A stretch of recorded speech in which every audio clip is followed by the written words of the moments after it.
আজকে কর্তামশাই বাজার থেকে নিয়ে চলে এসেছিল পালং শাক, জানো।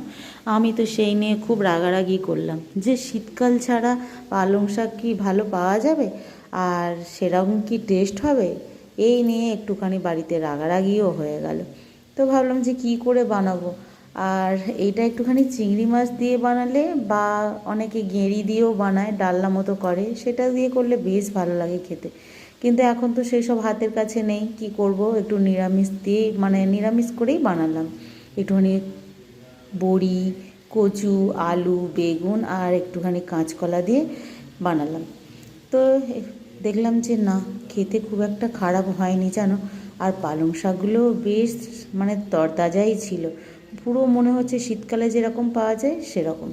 আর বেশ সুন্দর খেতে হয়েছিল। আর এরকম একটুখানি গ্রেভি গ্রেভি মতো, খুব শুকনো করে নাবাইনি, এরকম নাবিয়েছিলাম, দারুণ টেস্ট হয়েছিল খেতে, জানো। বেকার ঝগড়া করলাম, এটা আমার সব থেকে বড় দোষ, জানো।